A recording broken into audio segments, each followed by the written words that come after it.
Земјоделците се подготвуваат за расадо производство на одредени култури. Речиси сите се излезени на поле и ги припремаат своите растенија за расад. Данаил Паланков вели дека сега е голем ек во земјоделството. Освен расадопроизводството на пролетната зелка, во тек се и подготовките за расадување на кратката и долгата краставица, а наскоро треба да започне и оранжериско производство со загревање. Следуват припрема на леите за расад или контейнерите во понова техника како некои веќе работат. Значи контейнерско производство и тука веќе засадувањето, припремата за засадување на кратката краставица кој ќе сади, припремата за садење на долгата краставица. Што се однесува до пиперот, тој веќе се пакира, значи веќе еднаш се препакирува, така да и он да може да стасе таму некаде околу 15-20 март за првите кои расадуват.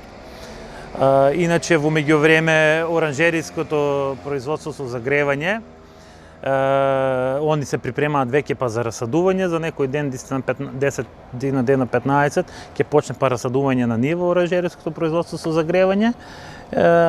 Така да во земјоделието можеме да кажеме дека сега е голем ек и буквално сите се излезени на поле.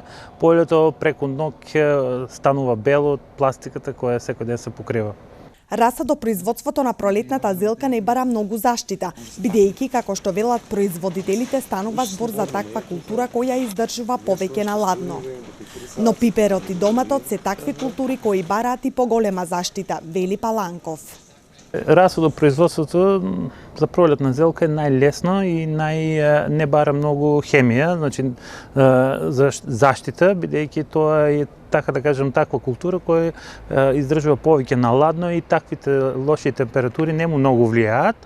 Секако ако се претера, ќе има проблем, но во конкретниот случај климата е моментално благопријатна и се одвива во нормални услови. Но што се однесува до пиперката и доматот, тие се малку понежни и кога производството не е контейнерско, тоест не е буквално се дезинфицирано, бидејќи тресетот во контейнерите е обично тој е, така да кажем, дезинфициран и тука се намалува и се сведува на минимум заштитата на доматите и на пиперките и затоа и всушност сите полека еден по еден веќе преминуваат со контейнерско производство и се избегнува она правење класични леи каде што таму имате милион габи, паразити, буквално се ве напаѓа и морате да заштитувате, ако овде заштитувате еднаш, таму морате 3 пати да заштитувате. Земјоделците потребно е да прават и агрохемиски анализи на почвата, препорачуваат агроекспертите. Според нив, земјоделските производители пред да посадат било каква култура, најпрво треба да направат контрола на плодноста на почвата, бидејќи ѓубрењето со разни препарати може негативно да се одрази врз квалитетот на производите.